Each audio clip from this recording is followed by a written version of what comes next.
Hey, good evening, everyone. It's Cole Johnson here with Mojo with Kojo. Today's date is February 27th, 2025. It's about 7:21 p.m. I have my good friend here, George Jimenez. He is a Marine Corps veteran that I served with and a brother that I deployed with to Afghanistan. So he has agreed to be on the podcast as a interviewee, if that's even a thing. So Jimbo, thanks for being here, brother. I appreciate it. Oh, man. Again, thank you for your time, and thanks for taking time out of your hectic schedule to sit down with me and or sit down with us and tell your story. Yeah. So I'll go ahead and read your bio. Okay. Forgive me, my reading skills are not as good as they once used to be. So again, George Jimenez is someone that I served with in the Marine Corps. So he served in the Marines from September of 2007 to September of 2011. He was an ammo tech. He was the same MOS that I was in the Marine Corps. So we're both 2311s. We both deployed to Afghanistan together in '09 to 2010. He got out as a corporal, which, for those who don't know, corporal is the E4. It's a non-commissioned officer in the United States Marine Corps. Um, Jimenez loved his time that he served, but could not be happier with how things have turned out after he got out. He met his wife, Alyssa, and they have been married 12 years now. Things are great. Couldn't ask for a better woman. They have three beautiful kids that he loves to death. Moved out of New Jersey after working in R&D in the chemical industry for almost a decade. Came to Tennessee in February of 22 and went to school for power sports, then automotive after that. Just started working at Ford as a tech. My main passion is motorcycles. I have three and I ride year round, rain or shine. Working on them is my therapy. I know. So yeah, that was your bio. Anything else that you would like to add? Anything that I messed up or that I missed? Nah, it's pretty cut and dry, man. It's a good gist of what's been going on since we got out. Yeah, yeah. Dude, it's crazy that it's been so long, man, since we I got know. out. But yeah. So again, I know I've said this twice already, but I really do appreciate you sitting down and taking the time to do this with me. I Yeah, really you're good. can't thank you enough. First question, let's go ahead and jump into the questions. How was your childhood, or what was your childhood like? Childhood was mostly uneventful. I mean, mom, dad, they're still together. Um, Dad he was a cop. Both my parents were in the Navy. They actually met in the Navy, and they were nuclear weapons techs. And then Oh, that's cool. Dad got out, yeah. And Dad got out, joined Plainfield Police Department in New Jersey. Was there for a pretty long time. Ended up doing the prosecutor's office thing and got all the way up to like deputy chief of the county. Um, so he worked a lot through my childhood, but the time that he did spend at home, he was always like really focused on my brother and I. I only have one brother; he's 3 years younger than I am, and no, he was always there for us and put like worked himself to death, man. Putting food on the table, and we didn't have a lot growing up, but he made sure we had what we needed. And mom stayed home with us for the good first like probably 12 years or something like that. Hmm. Then once I started getting closer to high school, she started working part time. Then she went full time once my brother and I were a little older. Um, there was some stuff that was like not, I guess you could say, your average upbringing. My dad got a lot of like threats and stuff from guys, either that he locked up or people that he just had, issues with in Plainfield. A lot of gangbanger type stuff like that, and so it was always like we could never go out close to the house. We always had to get like if we went out to dinner, we had to go like an hour away to make sure nobody recognized my dad because like I tell you, he got like death threats, and we had people like come to our house and like try the door and stuff. Like they would really try and scare the Plainfield cops off the job, and he was just never having that. So Yeah. it was just something that's a little different. Most kids don't have to go out, with their parents looking over their shoulder just to go to the supermarket. But Yeah. no, it was definitely something that was a little unique. But I was kind of a hellraiser, I guess you could say, as a kid, especially in my teenage years. My parents were like this close to sending me to military school, and I was like, you know what, just wait a couple years. I'll join the Marine Corps instead. We'll be all right. But my Nice. brother he was pretty much the same as me, just a troublemaker. He was just he wasn't so good at getting away with it as I was. But had some really good friends, good close group of friends that I could trust, and had a lot of really good times. And I tried to make the best of every situation. I mean, me from the Marine Corps, man. I was trying to have a good time wherever I was, and was like that as a kid, and I'm still carrying that through now. At the Ford dealership, the guys are like, another day, and I'm like, yeah, it's a good day, man. I got to ride my bike here, and they're like, how can you be happy? It's 8 a.m. I'm like, I don't know, man. It's a good day. It's like my family's happy and healthy. Like, I don't know. Yeah, yeah, yeah. It's definitely it's something that we tend to take for granted for sure. You know Yeah. what I mean? Like just getting up and being on the other side of 6 feet below, I suppose. Oh yeah. But yeah, that's crazy that your dad that you guys had to deal with that. Yeah. Did anyone ever like successfully like break into your house or anything like that or? So there was one. It's been a while since I've heard the story, but from what I can remember, like somebody walked up to our apartment door on like the second floor, and the door was unlocked the first time he tried it, but he never actually tried the door handle. He was just like slamming on the door, screaming at my mom, like threatening her and stuff. And I was there with, I think my cousin was there. She's a little bit older than I was, but yeah, he was like screaming and everything, and she was like, pistol pointed at the door, like ready. And Oh. luckily, he never tried the door. He never, tried to get in. And then he came back. Unfortunately for him, right after my dad got home the second time, and Mm, he got a very, not such a nice welcome when my dad opened the door. May or may not have been armed and directly yeah. pointed at his. Yeah. But That's crazy, dude. yeah, That's there's crazy. been a couple times, man. Guys have been slamming on the door, stuff like that, trying to get into the house, and it was just from a young age we were taught firearm safety. My dad always he taught us how to shoot. It was just a really big thing. Being able to defend ourselves.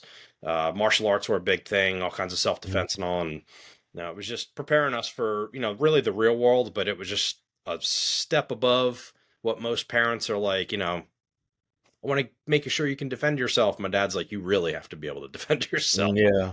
Yeah, for It was sure. just, it was unique, but Yeah. it is. Now, and you said both of your parents served in the Navy?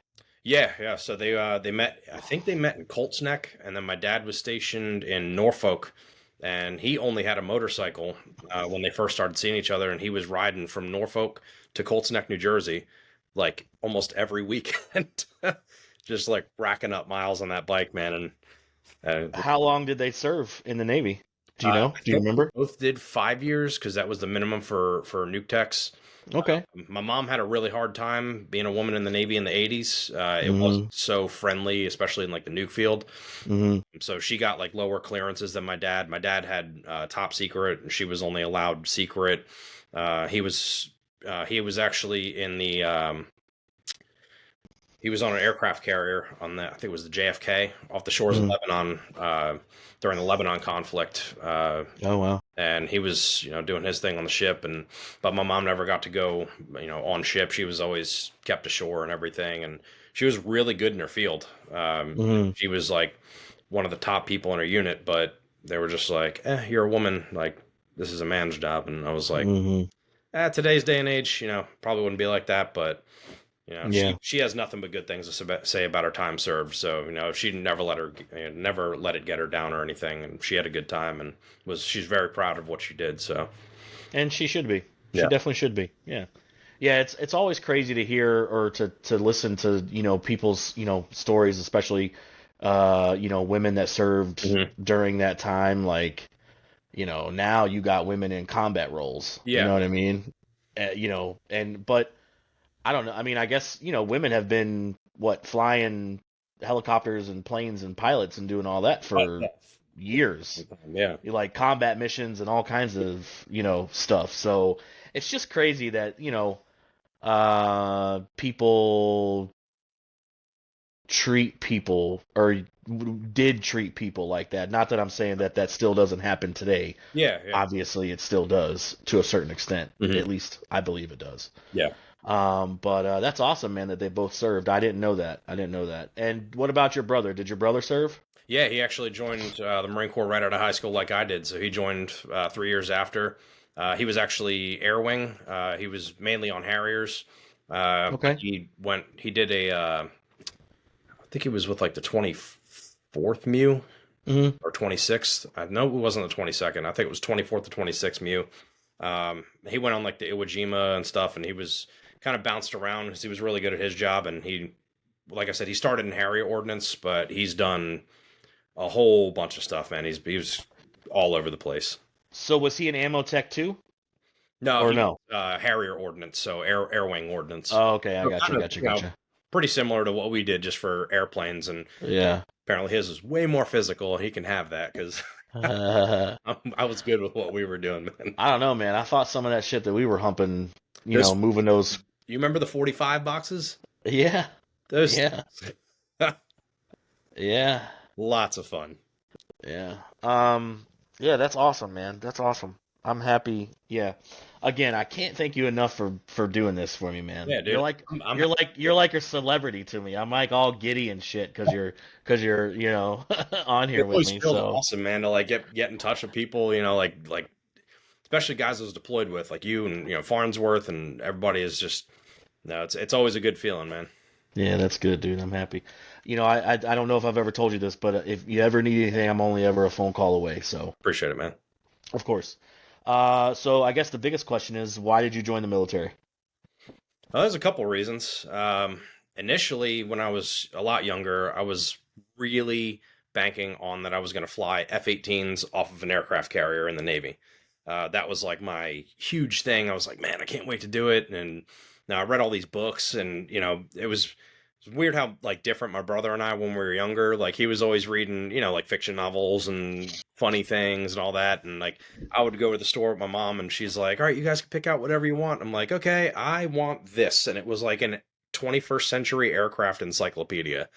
She was like, "Are you sure you want this?" I was like Yeah. 10 years old. I'm like, "Yeah." And I read through the whole Yeah. thing front and back, man. And like I read this book about I think it was a Desert Storm pilot, and he was talking about like getting into dogfights with MiGs and all this stuff, and I was like, that is where I'm gonna be, man. And so I ended up hurting myself when I was a kid. I fell off of a deck and like pulled something in my back, and they were like, "You have a pre-existing back injury, like you're never gonna fly." So I was like, well, that's out, and I'd have to go through officer candidate school for or whatever the Navy calls it and all that, and Yeah. I was like, all right. So I went home and I talked to my parents about it, and they were like, all right, do you still want to join something? And I was like, yeah, for sure. I just don't know, exactly what I want to do now. And they were like, okay, Navy or Marines. And I was like, I mean, there's four of them to choose, if you count the Coast Guard. Yeah. So yeah, I could do the Army or Air Force. And my dad's like, great. So Navy or Marines. And I was like, well, I guess I'll go to the Marine Corps, find something cool to do there. And talk to the recruiter, and I was like, I've always been like adrenaline, high risk, and action, go go go, everything. And I was like, what would be really cool to do in the military? And I was like, EOD, that would be Mm. sick. And so my first recruiter actually got relieved of duty. As he was like helping kids cheat on the ASVAB somehow or something. Oh, And I was nice. like, that's not a great first impression, but Yeah, for real. so I got another recruiter, Staff Sergeant De Vera, I think was his name. It was a pretty cool dude. He was actually in the Filipino Marine Corps before he joined the U.S. Marines, and he was EOD in the Philippines. And then he came here, and he was like, I got everything except the nuclear, and I failed the nuclear. He's like, my English is not perfect, so he had a really hard time understanding a lot of the stuff in the nuclear section, Mm, or so he said. I don't know, maybe he just couldn't do it, but mm, he was like, ammo tech is a great, step to EOD. And from being in it, a lot of ammo techs do really well transferring from 2311 over to EOD. So mm. that was my goal, or my path that I had in my head when I joined. And so yeah, I mean, I've just always wanted to do it since I was a kid. And I was like, I'm gonna find the best way for me possible, no matter what it is. Like it's just something, I had pride from my parents serving, and I was always really proud of them and appreciative of what they did. And I was like, it's just something that I've always wanted to do. So did it. Happy I did it, and definitely wouldn't change a thing, man. Nice. And so so we deployed together. Do you wanna talk a little bit about deployment, like what it was like to be deployed Yeah, yeah. and like your thoughts on the deployment? Hmm. Yeah. So I mean, I didn't know what to expect. When we first got out there from what was that Siwo's name? He like miraculously at the last second he couldn't go with us. I can never remember that guy's name, man. I think I know who you're talking about, but I don't want to name drop, so I don't Yeah, I'm pretty sure I know who you're talking about, but I know the one that went with us wound up getting yeah, sent home because of something that happened yeah. He had like to his family. yeah. Yeah. Uh, when he was like for the first warrant officer we're gonna go there with, he was like, life expectancy is 27 days, gents, and you'd be counting bullets with you're counting rounds with bullets flying over your head, and I'm like, shit, man, like, are you like, cool? I'm Yeah. I was like, we know our ammo techs, right? Like, Yeah. oh, are we gonna be like resupplying in the on the front line in the Pacific or something, Yeah. And but when we got there, I know you remember it was freezing cold, and I was like, I'm pretty sure that we were supposed to go to the desert. I don't think we landed in the right place, and Yeah. you know, it was pretty cool, like getting to see that part of the world. Like I never traveled as a kid. Like our only vacations were to like one lake, and we rented Hmm. same area every year, and family met us and stuff, but we didn't have Hmm. money for like extravagant vacations, and never Hmm. got to see Disney World or anything, so I literally never left the country, and Yeah. didn't even travel the US all that much. So to get over there and stop at the places that we did, Germany and Ireland, Kyrgyzstan, and I think we touched down in Romania for a minute or two, and Hmm. but getting over there, just seeing the sandbox, man, like it was eye opening. I was like, dude, when they Yeah. say it's desolate, like they are not joking. You look out, like, out of the wire, and you're just like, it's just sand. There's Just just sand sand. for days, miles. How anybody could survive there is beyond me. And, Yeah. I actually had like this long discussion with an Uber driver. My wife and I had Uber back from Nashville, and the guy, I don't know how they got on the topic, but he let me out of the car to use the restroom because I really had to pee. And when I got back in, he was like, "Oh, so you were in Afghanistan?" And I looked at my wife like, "What? What did you say to this guy?" Did you tell that from my dick? Yeah, like what the fuck? So he's like, "Oh, I'm from Afghanistan." I'm like, "Oh, okay, cool." He's like, "Oh, so." Okay. He's like, "What did you do there?" I was like, well, I was in the military. Uh, I don't know what to say to this guy because I'm gonna take like Did, what I said. were you in at Leatherneck when we were there, or? So he was just like, "Oh, what do you think of the U.S.'s role in Afghanistan and what they did and everything?" And I'm like, uh, I'm gonna partially tell the truth, and then I'm also gonna say what I think this guy wants to hear. But I was like, "Yeah, man, I don't really think we had too much business being over there. I understand, what I don't agree with what how the Taliban run things, even what they're doing now, like to especially to women and stuff, is just it's painful to see. But Hmm. I was like, I don't want to curse this dude's country out, and then he's like, you piece of shit, I love my home country. So you know, just stuff like that. I was thinking while I was over there, just like how do these people honestly feel about like our day to day, like just being there, operating, blowing towns half to hell and everything. And it was just like, I tried to keep that sense of pride, like, I did this for a reason.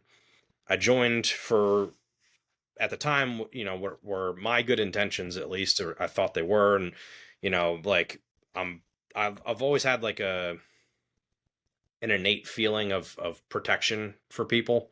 I've had like weird instances in the past where like some random woman came up to my mom and I one day and she's like, "Your son's an angel." And I was like, "Mom?"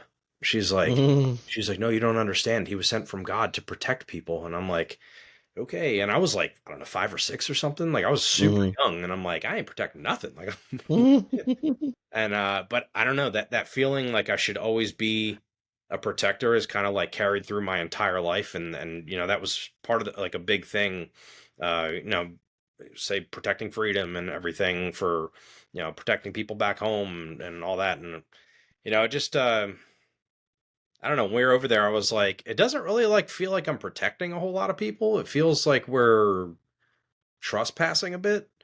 That was the feeling that I had there. Was just like an awkward, like, I don't know. Like whenever we were talking to people at the chow halls or going around like the bazaars and everything, it was just like Mhm.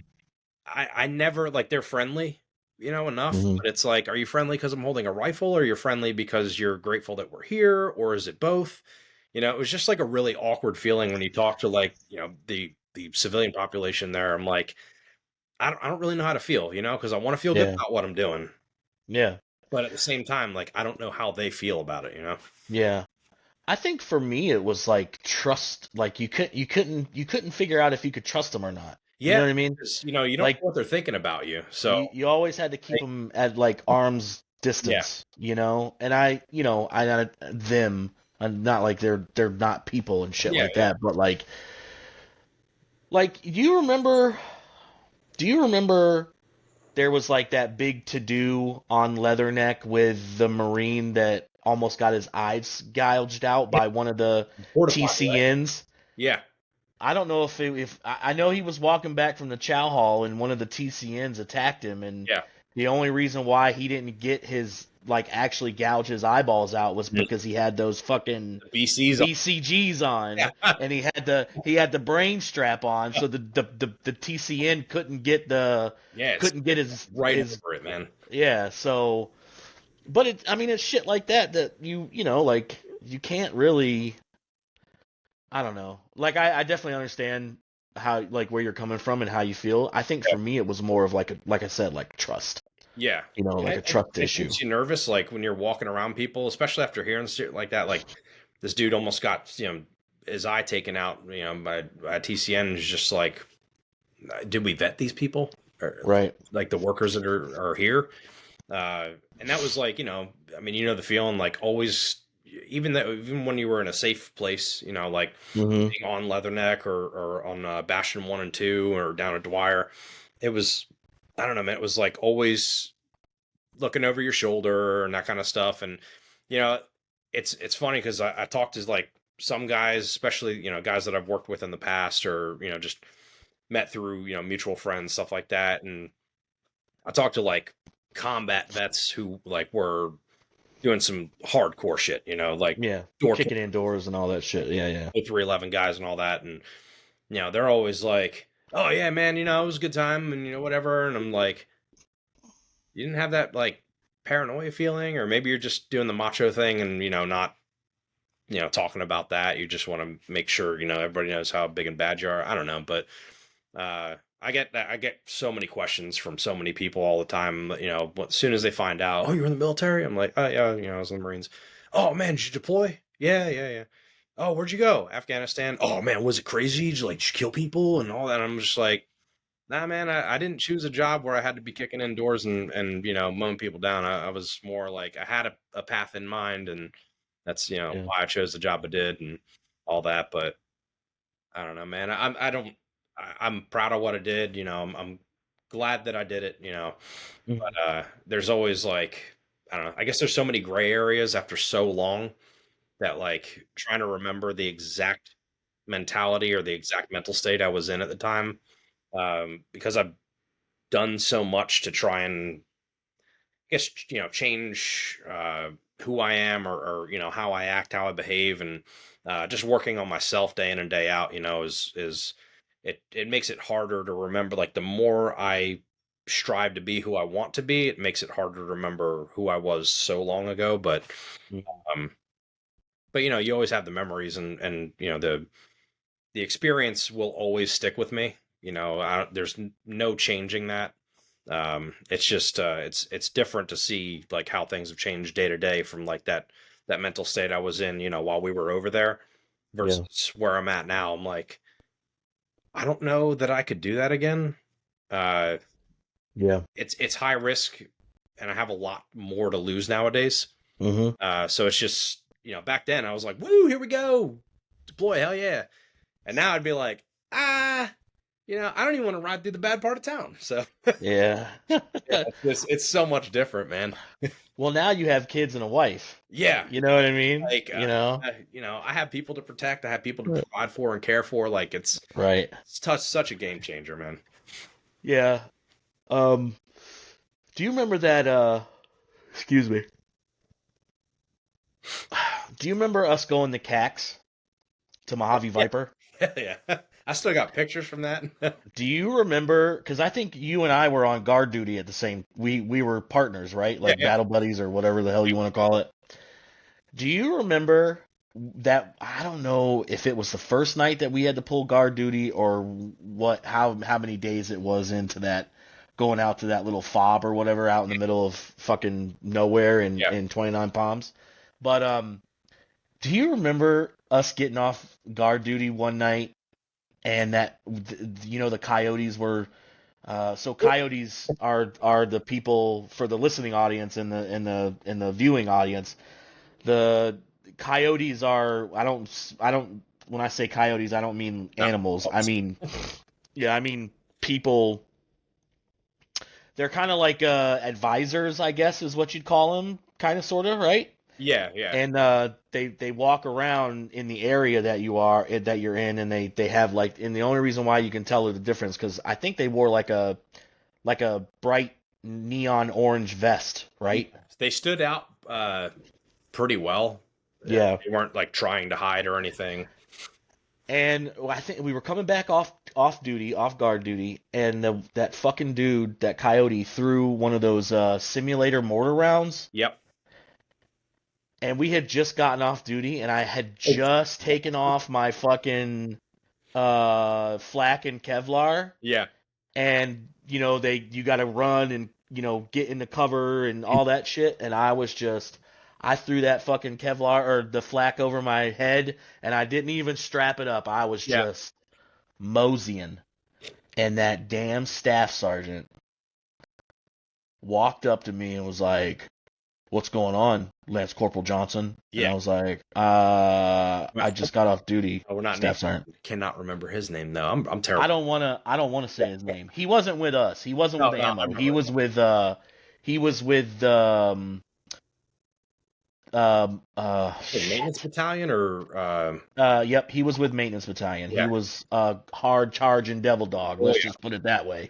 He told me to And call sand and told me to engage all targets downrange. I was like, you're talking about picking up trash, right?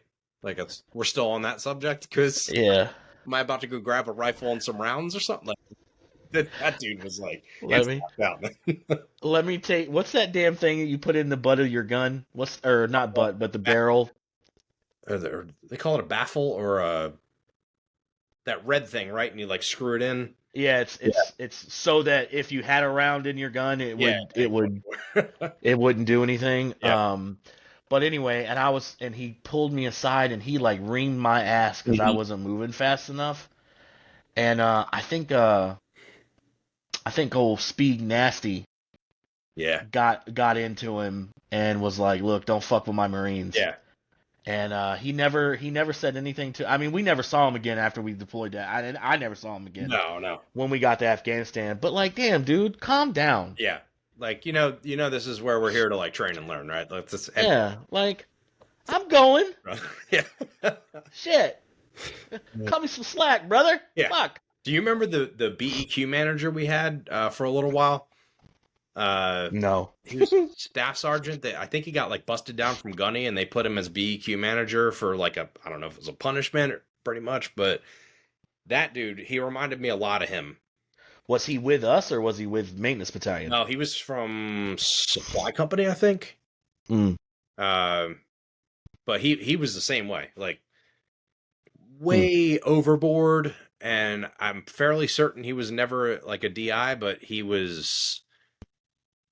sure as hell seemed like he wanted to be one, and I was like, that's like the same exact kind of guy as the guy from Maintenance Battalion. Like, Yeah. it was that mentality, you know? Yeah, I've told that story a couple times and people are like, "Really?" And I'm like, "Yeah, dude, like that. I mean, that's just how it is, you know? That's the Marine Corps. Yeah. Like that's the vibe, Mm-hmm. you know?" And remember we would get on the radios and we were like, Oh yeah. And then we hear Gunny come over. post 2, this is post 1. Oh man. Knock it off, Johnson. Yeah. And then it got really out of hand. Then there's like 15 people. Yeah. Oh, God. I remember Gunny, he pulled me aside and he was like, "Stop doing that." And I was like, Roger that, Gunny. He yelled Yes, at sir. me when we were in Afghanistan. Because we were loading, remember where like the issues lot was? Like, it was like over to the side. Yep, towards the back of the FAST. Yeah, and we had Yep. like a ton of trucks. There was like long bed 7 tons, LVSs with trailers, like tandem LVSs and everything. And Yep. he was like, they're getting, I think it was on like the Marja buildup when we were loading all those guys up. And Gunny sees me in the forklift and he's like, "Hey, you need to go down there." I forget who was running the lifts. But it was like between me and Jesse, who were like the fastest 2 on a lift. And he was like, "You got to get down there and you have to start loading." He's like, "They need help." I'm like, "All right, cool." So I guess he didn't mean like go as fast as humanly possible, but I knew like kind of a trick, or at least I thought it was a trick to go faster on the, remember the little Terex 5Ks? Mm-hmm. So you're supposed to drive with the forks down, tilted back, boom in, and all that. Right. I raised it all the way and then tilted the forks forward so they wouldn't clank on the cage as much. Mm-hmm. And I had the pedal to the floor, man. Those things would do about like 24 miles an hour. Mm-hmm. I'm flying through the fast, right? And this thing's just bouncing like crazy. And I hear Gunny over the radio and he's like, "Slow it down, Jimenez." And I was like, I remember that shit. I remember him coming across the radio. Before I could even slow down, I just watched the entire fork carriage fly off the front of the forklift, and there's just like hydraulic fluid spewing everywhere. And I'm like, now he's really gonna be pissed. So I remember that. I called him, like, "Hey, Gunny, gotta come up and get another forklift." And he's like, "Why?" I was like, "Well, this one kind of came apart." He's like, "What did you do here?" Man, he freaked out on that. Was like probably the only time he really chewed my ass. Yeah. Was when I dropped that fork carriage off, like going full speed. I ran that thing over, man. Everything, like, it was really bad. Yeah. I took it to the IMS slot and they were freaking out. They were like, "You know how much this is to repair?" But I'm like, "I don't know, man. We got a bunch of other ones." Well, you know, and not to mention all the gear that we got was all inherited, and it was all fucking should have been fucking blown up 10 years ago. Yeah, it's everybody's leftovers. Like, that's Yeah. You remember the Army moving into the cans next door when we were in those little metal buildings when we were like stoked because they had AC above the doors and everything. Yeah. Yep. And, you know, beat the 20-man tents and that insane 150-man tent that we were in for a while. And yeah, when we first got there. Yep. Yeah, and we had no Wi-Fi, we had no nothing, and you know, we got AC, and I was like, "Holy shit, we're living large now." And I mean, I'm sure you were as happy as I was to get some air conditioning. And then the Army moves into the cans next door. They had an entire deck, like a whole wood patio built. Oh. Workout equipment, Wi-Fi, like satellite TV, everything. And we're like, hell yeah, one person got the Wi-Fi password, and then they locked that shit down, man. They did everything from us. We would go over there. I think it was me, McKenna, and maybe Fairbanks. Yeah. We would go over there and just sit with them. Yeah. For hours. Like when we got off, you know. Like nice wooden benches. Yeah. It's an outdoor gym. I was like, we're filling ammo cans and taking old like metal bars and duct taping them to them to do some lifting, man. And like, You guys have an entire gym built like in a weekend. Yeah.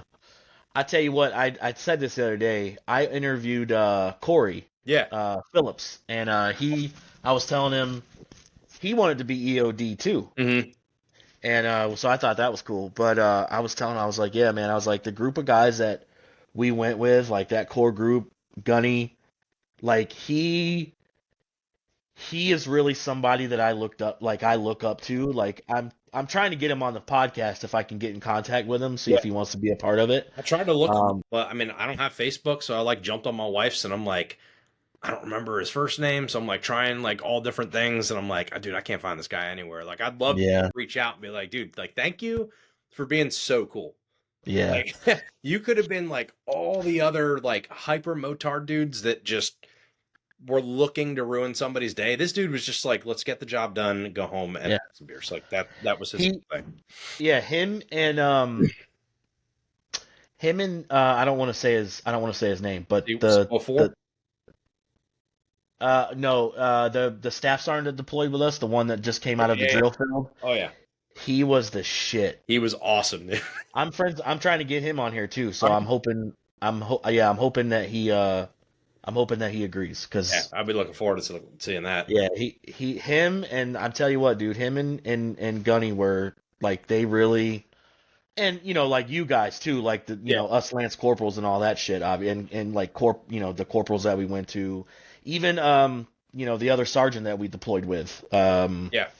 Again, I don't want to say his name, but like that, I couldn't think of a better group of men, to Marines to go to, probably the shittiest part of the world. You know Yeah. what I mean? We even lucked out But with the service, man. Like a lot of those guys were super cool. oh Like yeah, and had already deployed to Iraq, so like they knew more about deployment than we even did being active duty. And it was yeah. just I don't know, the whole thing was kind of effortless, man. Like it was not people are always like, oh, did was it horrible and this and I'm like, not really. Like I remember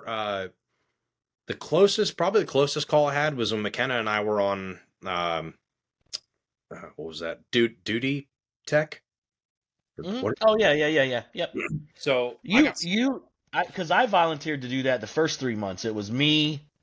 I don't want to say his name, but it was me and uh, but yeah, I did that the first 3 months. I think that we got there. and I had to do it because Gunny wanted me on the lift, loading trucks at night and stuff. Yeah. So I did it for it was like 3 months or something for through like the whole build up to was Operation Moshtarak, the Marja invasion, and everything. Yep. Yep. And then during it, and then do afterwards, and I was like, dude, it was 20 hours on duty, and then you had 4 hours off, and it was like 8 to noon, like 8 in the morning to 12 noon, and it was like a half hour ride back to where we were staying in Leatherneck. So it was like by the time you got there, you had like 3 hours to either shower Right. or Or sleep. or sleep or eat. Right. One, and that's all you're getting, Right. McKenna and I were on it together during that whole thing, and you remember, was it Melson, right?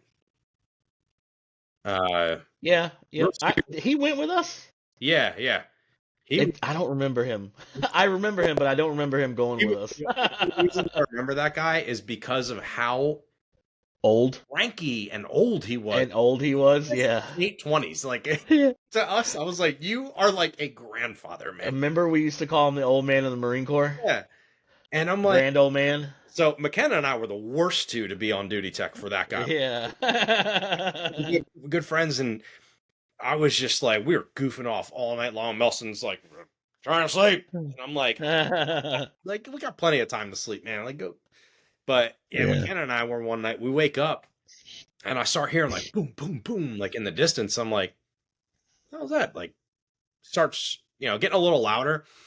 And all of a sudden, it was like one shot just rocked that. Remember, it was like when you walked into the topside tent, and you went all the way to the right. That was where like the duty tech cots were, like those little racks. Yep. And the side of the tent smacked the cots. And I was like, all right, now I'm up. Like, I'm Hmm. definitely awake now. And Yeah. McKenna's like, dude, what the fuck was that? And I'm like, dude, I have no idea.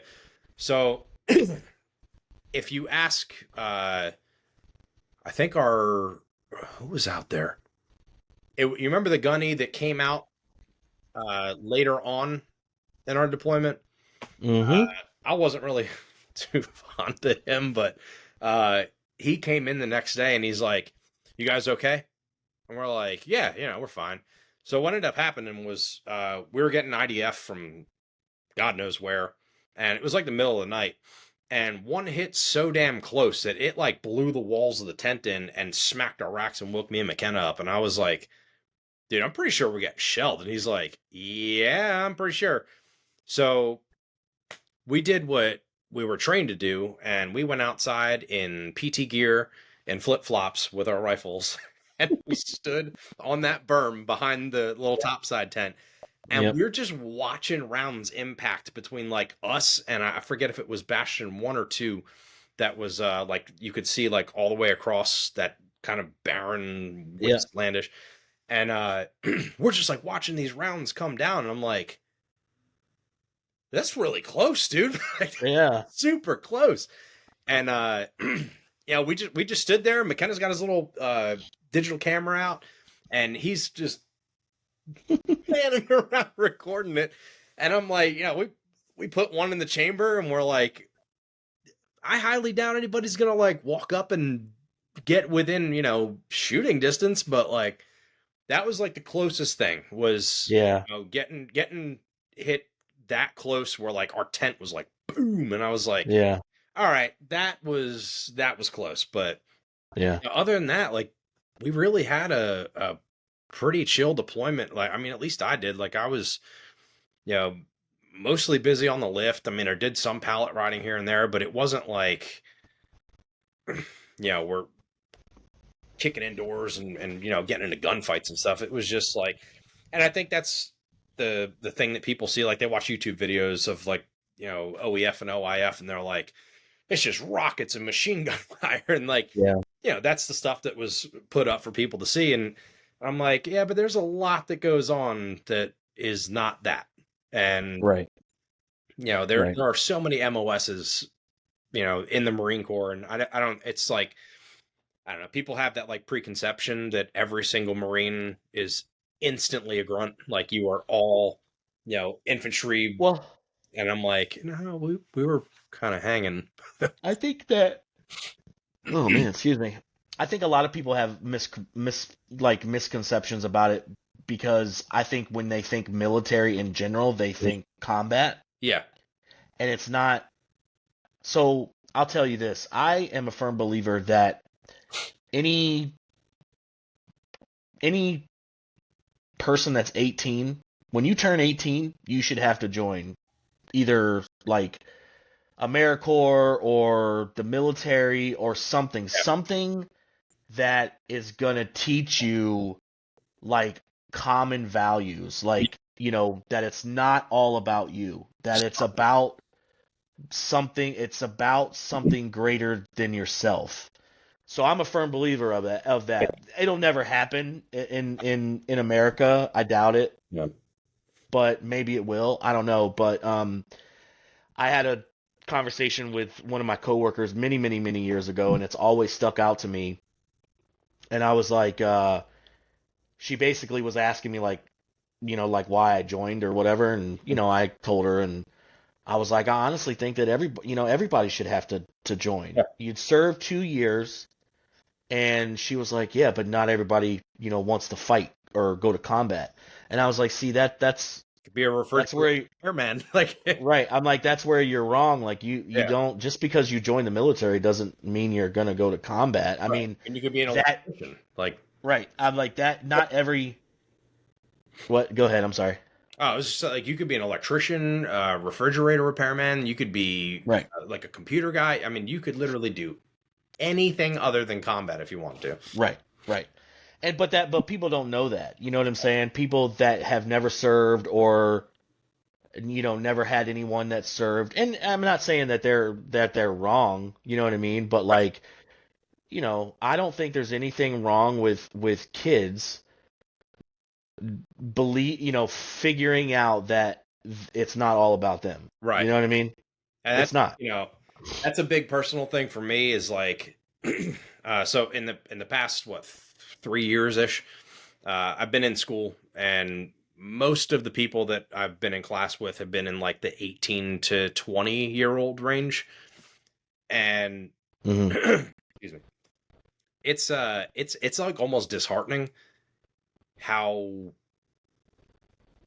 like, I don't know, it's a combination of like selfish and Hmm. sheltered and just almost out of touch with reality. And I'm like, it's not their fault to an extent, Hmm. but like you can also, if you're 18, you're old enough to choose a lot of things. Like you can go out and do anything you can, except for drink. But it's like, you know, you realize that not like the real world is not high school and what Yeah. mommy and daddy told you and all this. And I'm like, I get it. A lot of kids have really rough upbringings, and some kids are without parents, some kids are without any kind of role model, and I'm like, I feel for that, because a lot of my close friends have been without that kind of stability or that that kind of strength in their life. And I'm like, but at the same time, if you were forced out of your comfort zone and put into a situation where you either had to get with the program or, well, I mean, you know what happens when you're bag of shit in the Marine Corps, but I'm like, a lot of these kids could really benefit from that. And it's not Hmm. going to fix everything. I'm not, it's not saying like it's the cure all by any stretch, but yeah, I'm with you, man. I'm like, there's almost no reason for them to care about anything other than themselves nowadays. Right. I think, especially in the United States, we have it so cushy. Hmm. People, I don't know. I don't like to get in like political stuff, but it's like there's too many people nowadays where it's like, oh my god, my life is just awful. And I'm like, it's really not. Like if you have Yeah. running water, electricity, and a roof over your head, you have it better than so many other people in the world. And it's like, that was another eye-opening thing to see, like in Afghanistan, the way people were living, and Hmm. it doesn't make them any less human. It just, Mm-mm. like, it is just a really tough place to live. Yep. Those are seriously tough people. Yep. And you cherry pick, you pick 100 people, and you grab one of them, chances are they are not going to have what it takes to survive in a place like that. Yeah. They couldn't even Agreed. handle it mentally, let alone the physical strain a place like that puts on your body. And it's like, I don't know. You should be at least once in your life in a situation where you have to put something before yourself. And Agreed. if we did that, I don't know, maybe people be a little more polite, a little more in tune with, their fellow man next to them, and more willing, Hmm. courteous, more helpful. And I don't know, it seems like a pipe dream where it's like, God, we'll never get there. Yeah. And I hope that we do. But it was just, and I was an asshole as a kid, man. I was not a good kid. I didn't treat people badly. I just did Hmm. a lot of really reckless stuff, and Hmm. just did things that most sane people would never consider doing in their Hmm. childhood. And for, we'll say, legal reasons, I shall not go into detail, but uh, it's just like, if I can go from like an absolute hoodlum to like where I am now, or even what I was, or how I was immediately after getting out of the military. Yeah. Like, I don't know. I think it could benefit a lot more people than it would hurt. And Yeah. it would help that if you had a complaint and you had like something to, moan and bitch about, it's like, get over it. Right. Be in a situation in your life where you have to get over it. Right. Because I don't know. I don't agree with like safe spaces and like these things where it's like, where everybody needs to live on a little pillow or a cloud of happiness. It's like, the real world is tough, man. You're going to have to Hmm. work unless you are a genius that invents something incredibly successful. the 99% of us, we're having to work hard. We're having to pull our britches up and get to work, man. Like that Yep. is just, I don't know. It's hard to drill that into perfect strangers' heads, let alone, raising kids and, seeing who they interact with and who they're around and everything. And, you know, it's like balancing that like control versus letting them discover who they are where, Yep. and I'm always, I've heard of like a kind of analogy where it's like you can either be a shepherd or an engineer. Like the engineer, as far as like a parenting style, and there's so much more than that. But it was an interesting one that I heard somebody explain, and it was like the shepherd protects the flock, aka your family.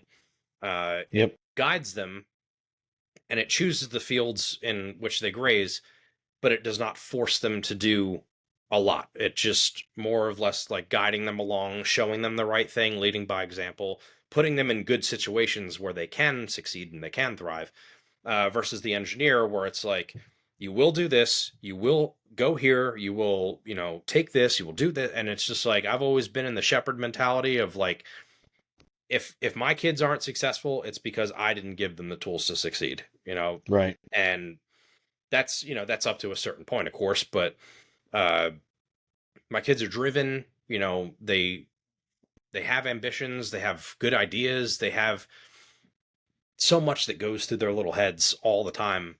My daughter's 11, and she's already like, I think I want my first job to be at Chick-fil-A.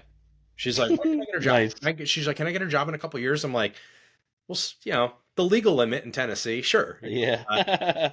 She's already talking about work, talking about saving up for all this and that and everything. And yeah, That's my awesome. son is, he's, I don't know, he's like super focused on a lot of stuff, man, but he's like so multifaceted and everything. And then my youngest, he's just, he's living in La La Land. He's still, he's 5, so he's just like Yeah. doing his thing. But Yeah. like my daughter is more responsible at 11 years old than most of the kids that I've been in contact with. Yeah. Lately, like you're 18, you're not really a kid, but like they don't do anything for themselves. Now I say, oh, my mom didn't do my laundry, that's why my uniform isn't ready for school. It's like, bro, what? Yeah. You really just said that sentence? Your Yeah. mom didn't do your laundry at 18 years old? Yeah. Like, come on, man. My daughter does her own laundry. She's been doing it Yeah. for the past few years. She can cook herself breakfast, make herself lunch. She helps out with dinner. Like, she is far more capable than most people twice her age. Mm-hmm. That is just, and now I put it on the parents, but at the same time, like, these kids, if there were a thing, like you were saying, mandatory service, if there was just something that made sure everybody got a little bit of push, like to grow Mm-hmm. up, like, I don't know.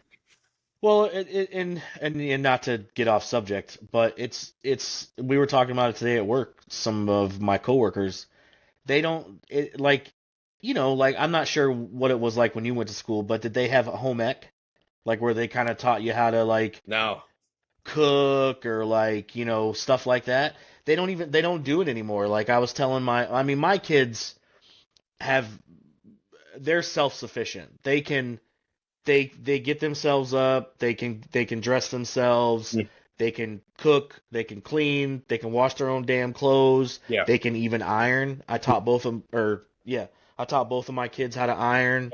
Yeah. They both know how to like do basic like sewing, like if a button pops off, they can sew the button back on, like basic stuff like Yeah. that. But like a lot of kids don't get that shit. You know No. what I mean? And it's sad because when they get out into the real world does not give a fuck about you. No. The real world is gonna chew you up and spit your ass out Yeah. 100 times over. You know what I mean? Oh yeah. And again, this is just my opinion. This is not Right. any reflection of anything, whatever. But like, we're doing these kids a disservice. We really are. Yeah. But yeah, my daughter's chomping at the bit to get a job, dude. She's 15. Oh man. She's 15. Already. but she's been applying to jobs. It's Yeah, just nobody calls her back. No, she's yeah, not getting a call back. And I'm like, look, if you don't get a call back, like, you need to call them. right. Like, if you really want this job, I mean, this is how it was when I had to do job searching and all that stuff Yep. when I was their age. You have to call them and call these places and be like, hey, did you look at my resume? Did Yeah, did follow you get my job application? up. Whatever. But I know it's gonna work out. She'll get a job. Like, let's calm down. Yeah, you know. But yeah, because she wants to save her money so she can get a cell phone. So okay. I'm like, yeah. So, but anyway, not to digress. But so you served 4 years in the Marine Corps. Why did you get out, or what happened? So I ended up with grade 3 spondylolisthesis in my spine. And Say what? it's called spondylolisthesis. And basically, my spine, my L4 sits on top of my L5, and it can just Okay. like free around and shift all over the place.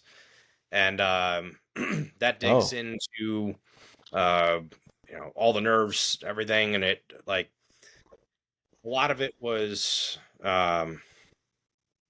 I mean, some of it can be, it can be genetic, but just injury sustained while I was in the Marine Corps Mm-hmm. made it like the last PFT that I ever ran. And I was always great, with PFTs. I never had an issue with them. Mm-hmm. And I like barely passed my last one because I could not lift my body up to do crunches. And it got to the point where I was like, dude, I can't function in this job anymore. Like I wouldn't even trust myself like having to drag somebody somewhere, Yeah. or pick somebody up to save them or anything. Like it got to Yeah. that point where like I would kneel down and I'm like, oh my god, like I'm having trouble getting back up, and so getting hurt was just kind of the nail in the coffin. I was like, there's no way I could never wear a bomb suit and walk around as EOD. Like that is like the last thing that I could ever be doing. So Mm-hmm. I was like, I really like my heart was in staying in, um, but it was just one of those things where I was like, I think this is a sign that it's time to move on, and Yeah. I miss it. I miss the brotherhood, I miss the camaraderie, and I miss the people, and Mm-hmm. the experiences a lot more than I miss waking up at 4:30 in the morning and going for a 5 mile run. Right. You're Uh, missing all the things that make the Marine, like, yeah, you miss the Corps, but you don't miss the Marine Corps. You yeah. know what I mean? Like, you miss I miss you.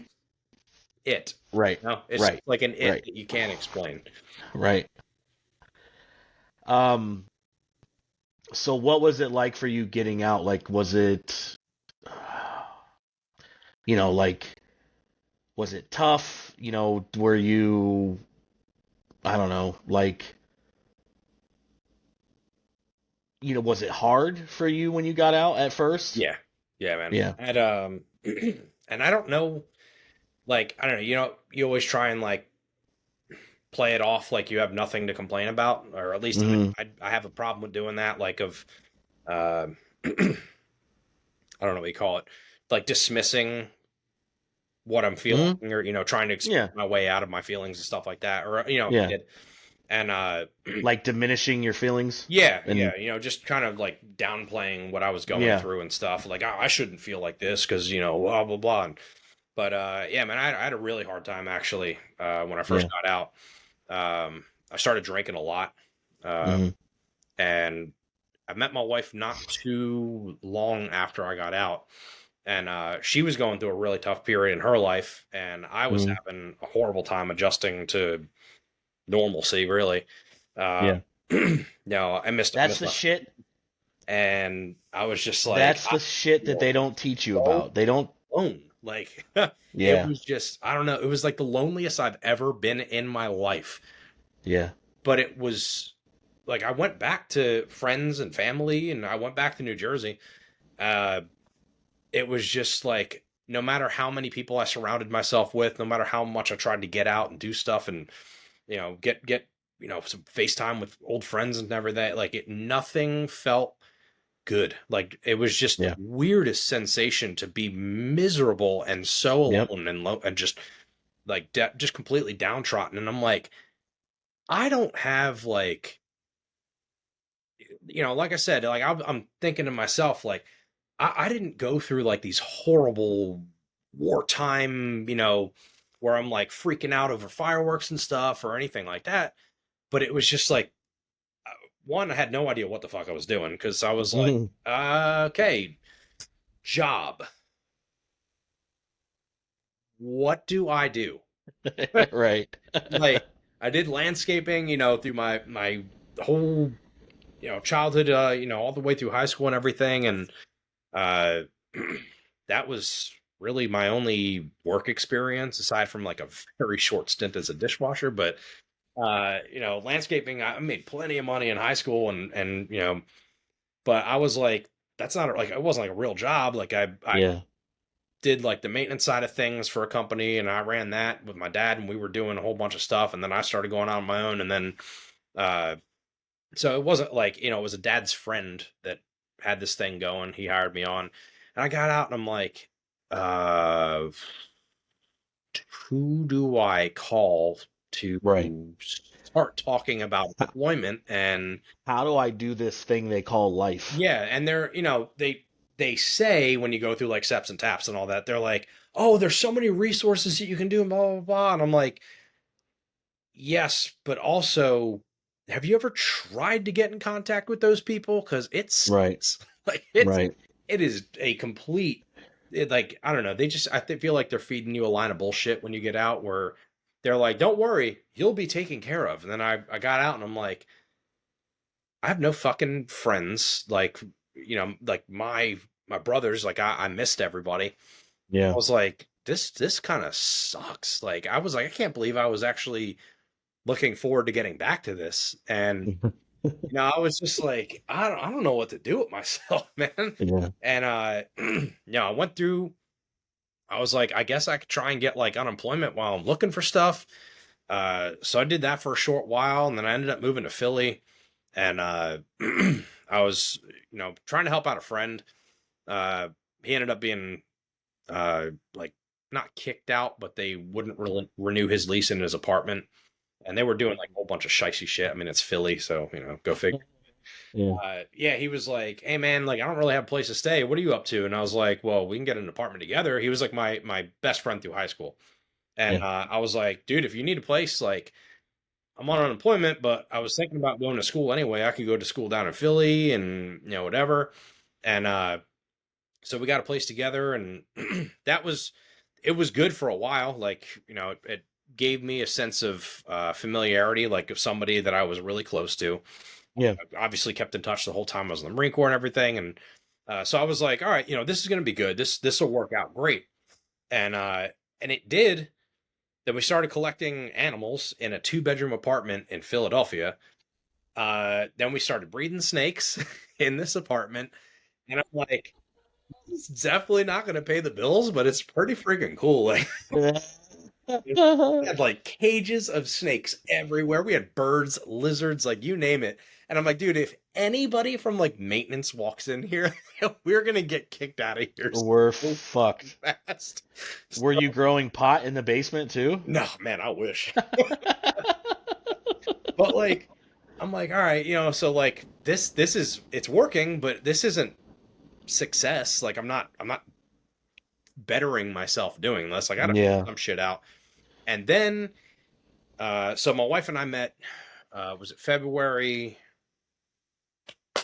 2012, I think. Oh shit. You better know this shit, dude. Yeah. So we met. It sounds strange when I first explain it, but hear me out. So my brother is married to my wife's half sister. Okay. Yeah. So I had met my wife once before, but she doesn't really remember because she was going through this horrible episode of like an ex-boyfriend cheating on her, and she was like bombed at her family's Christmas party.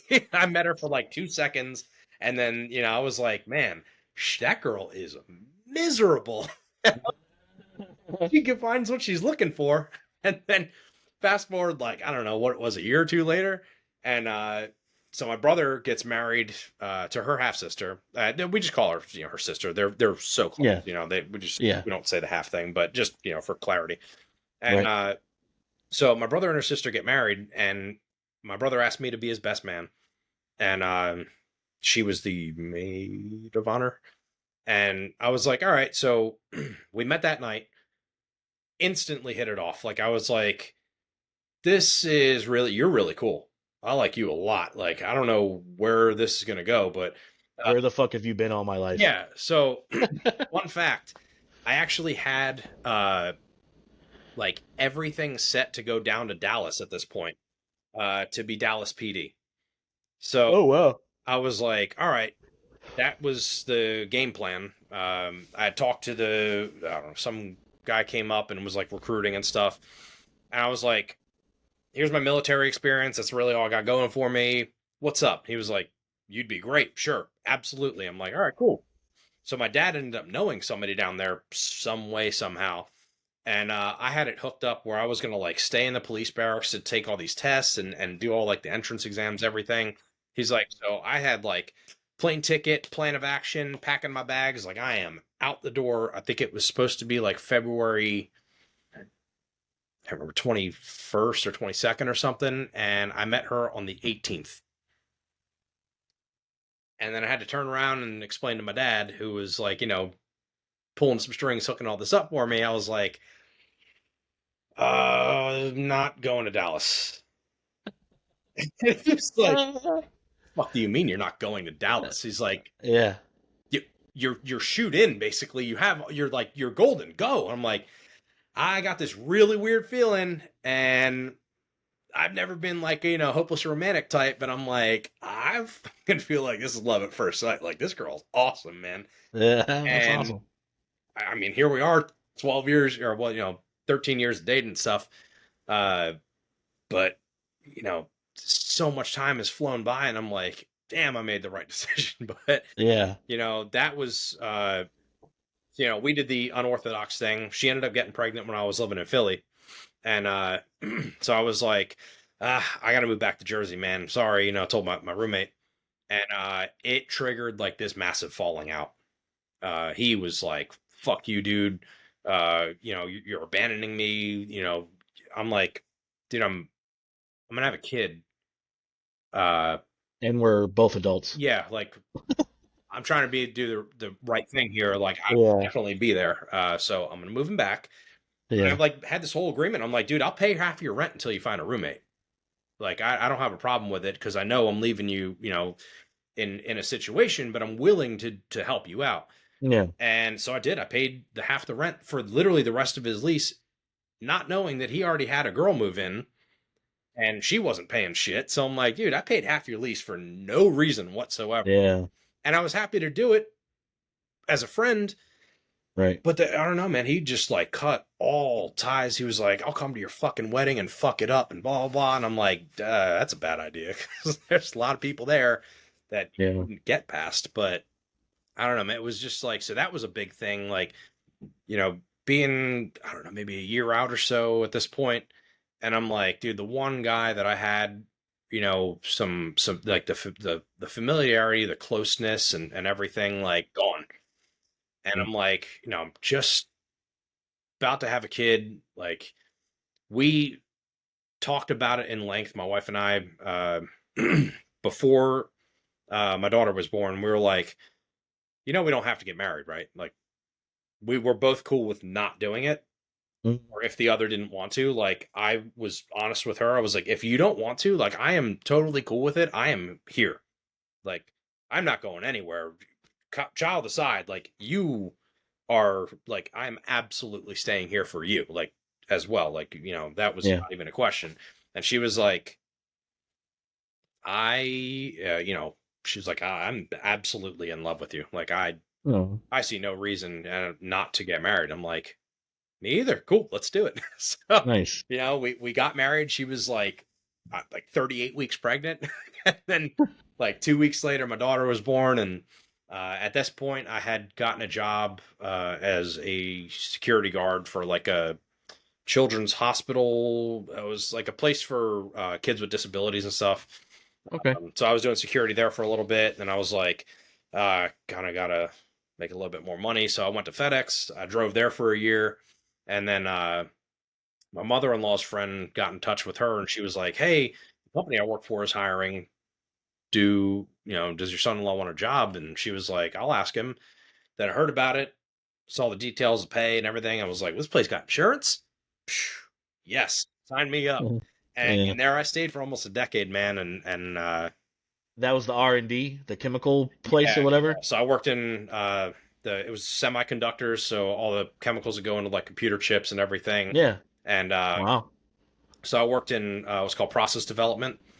So we were basically like the second half of R&D, where I would take we would actually invent molecules at that company, and I would take them, do them on really small scale experiments. I would have to design it. I would build it myself.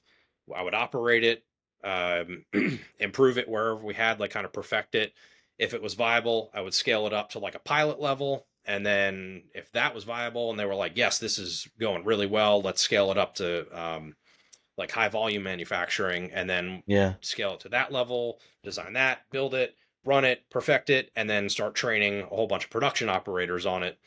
And it was wild doing this with zero experience, no degree. Like I was like, I don't know, this shit just makes sense to me. Like it's, chemical here, chemical there, filter this, synthesize that.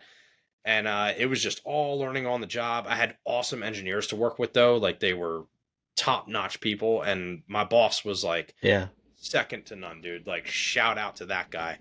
Uh, he would include the techs in like, we obviously couldn't say like, yes, hire him, but he would have us meet engineers that they would interview for like, coming to our group.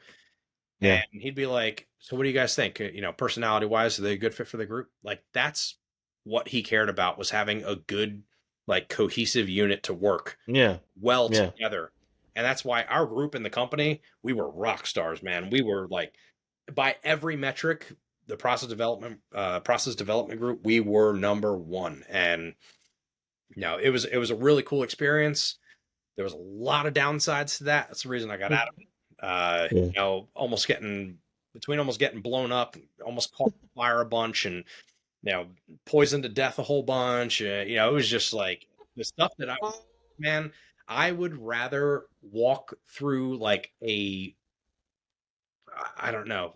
I'd rather play with C4 with lit matches and a hammer than man. It was really dangerous stuff, but it got to me after so long, and I was like, we had been looking to get out of New Jersey for a long time, and I Yeah. was like, an opportunity presented itself here in Tennessee. I said, babe, it's now or never," and she was like, "It's time. We need to get the fuck out of here." So we did. Nice. Love it, man. We couldn't be happier down here. Like the whole thing just worked out really, really well. That's awesome, dude. So how's life now? So now, I just started this new job. Was it last week on the 19th? Working for I'm Ford? liking it so far. Yeah, yeah. So Nice. I got out of school, forget, like beginning of February, and then took a couple days off. We went down to Florida for my daughter had her gymnastics competition down there. I was Very like, nice. got a little, 5-day vacay in before I, got out back to the real world, as I like to call it. Yeah, yeah, Uh, yeah. yeah, man. I mean, the kids are happy and healthy. They love living down here. My wife's very happy with where we're at, and she's been at the same job for, I don't know, man, like 12 years or something. It's been a Nice. while, and she does really well there. So she's been just completely supporting us and me through going through school and not I mean you have like the housing allowance and stuff, and uh have like VA disability, but she is absolutely our financier. And now that I'm working, it's great because I'm like, finally, I feel like I'm like contributing again. But we were both so comfortable with. I was like, look, I made pretty good money working at Air Liquide for a long time, and she was making good money by the time we were ready to move. So I was like, we can do this. Like, we Yeah. can, it's gonna be harder. We're gonna have to be a little more stringent and cut back on some stuff, but um, you know, it's definitely a sigh of relief having a job. Yeah. Um, but as far as Especially living down, now. yeah, yeah, and things are unbelievably expensive now. Like Yeah. it blows my mind, dude. In the past like 10 years, how things have just almost just gotten completely out of control. But Yep. our house price and property and everything down here was, it's not the cheapest in Tennessee, I'll tell you that, but it's way cheaper than New Jersey was, like, for certain. Uh, Oh, I can only imagine. our money goes further. It's just a lot more comfortable. There's more outdoor stuff to do, and my kids are homeschooled, so we have like a lot of time to really focus on them and do what we want with them. And they go out with us all the time. They go everywhere with my wife and I, and there's always like that. I don't know, maybe not so much nowadays. I'm not sure because I don't run into it a whole lot, but there was always that like stigma when I was a kid. It was like, oh, the weird homeschool kid that's like a Yeah, yeah, yeah, yeah. slimy dude in a closet. Yeah. Kids are like super well adjusted. Like, everywhere we go, people are always like, oh, they're so polite. And I'm like, yeah, Yeah. kids are supposed to be polite. Like, if I wasn't polite as a kid, I was definitely going to know it. Yeah. And it's like, I don't know. I just try and teach them to be good people and do the right thing. Like, it's not, I don't It's not. rocket science, Yeah, it's not. It's not that hard. but Yeah. it just seems like it's just really hard for some people to grasp now. I'm like, all right, but it's great, man. Like we have way more freedom here to do a lot of stuff that we like to do. And uh last year we ended up buying a travel trailer, like camper, like tow behind campers and stuff, and Okay. taking trips in that. So they're getting to see a lot more of Tennessee and like this part of the country. And when a little more settled in the job and everything, like we have, we want to take it longer trips and go across the Yeah. country and get them to see the things that I never got to see as a kid. That's the goal, right? It should be to give them more than than Than what you had. Yep. and Or yeah. but at the same time keeping them humble and Right. grateful, and like they are not Right. spoiled by any stretch of the imagination, but Right. they have what I want them to have, and they're happy with it. And if they're happy, I'm happy. Life is easy that way. That's awesome, dude. Yeah, I'm happy for you guys. I'm happy to see people, especially guys that I served with Yeah, that are like thriving and doing well and just doing what they're meant to do. So, appreciate it, man. of course, man. Of course. Anything else you want to share before we wrap this up or Um, I think we covered some pretty good stuff, man. Like, I hate that it's so hard. Like, I don't have like I don't have Facebook, so it's harder to look people up and stuff. But yeah. I'm definitely glad I got your number now, man. And like I said, and if you're ever in the Tennessee area, man, like feel free. Like the door is open. Thanks, dude. Yeah, I appreciate that. I've been to Tennessee a couple times because I grew up in Florida, so I've been Yeah, all over like Georgia, Tennessee, North South Carolina, obviously, but yeah. Yeah, like and same to you. Like anytime you guys if you're ever up this way in Buffalo, you got my number, shoot me a, text me whatever. But sure, man.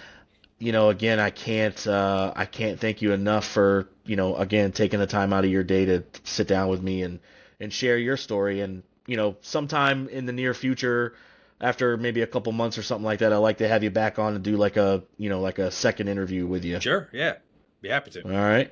All right. Cool beans, man. All right. Well, everyone, thank you for listening. Thank you for watching. This is Cole Johnson with Mojo with Kojo, and we'll catch you on the flip side.